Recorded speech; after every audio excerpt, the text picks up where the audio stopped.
So this week I'm talking about Moby Dick and Captain Ahab and his obsession to conquer this whale. Um, Ahab talks about his uh, conquest against Moby Dick as if it's something that is being forced upon him by this external uh, force, not completely coming from himself, but also as something that he must complete. Um, it's not just an obsession, it's an ambition that he has, and that drives him to continually hunt this whale who took his leg after and spend 40 years at sea and never go home and never rest. So he's perpetually in this motion.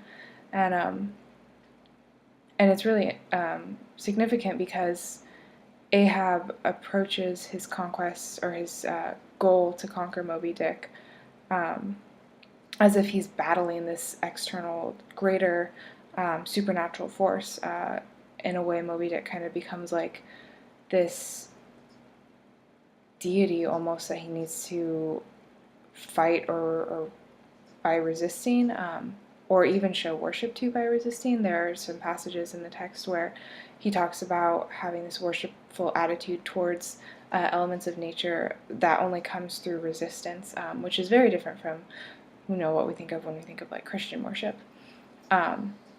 And so Ahab is constantly on that trail, and it's strange to think that a person can believe that their ambition is forced upon them or pressed upon them by an external force, which is kind of the attitude that Ahab takes.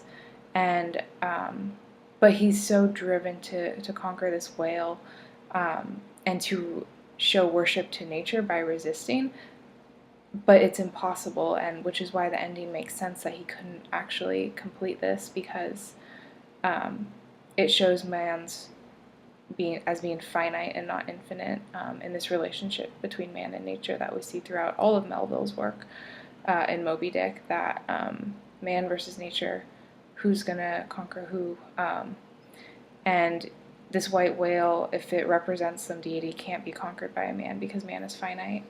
And Melville is showing that through Ahab and his obsession to try to get this whale, but as the reader sees, he can't. And it's an interesting response to the transcendentalist movement of the time. There's Emerson wrote about self-reliance and how being separate from society can be such a good thing, and how a person can just really grow, and their own self can, expand in that space. But after that, Hawthorne kind of looks at the maybe not so positive effects of being alone and isolated from society. And off of that, Melville comes and writes Moby Dick, where these sailors are separated from society for most of their lives, and how they have this war between nature. And that's really interesting to see how that develops this like attitude of trying to be self-sufficient, trying to achieve these great ambitions, but ultimately, if a man doesn't rest, if a man can't go back to society or to companionship with people, he's going to drive himself mad, and he's not going to be able to live a fulfilling life, as far as, from the worldview that I'm taking. But I guess to him, it's something that would fulfill his life. He sees his conqueror of Moby Dick as something that would be the fulfillment of his life's goal. And that's what's driving him, and that's the only thing that's giving him fuel. So yeah, those are just some thoughts on Moby Dick, and thanks for watching.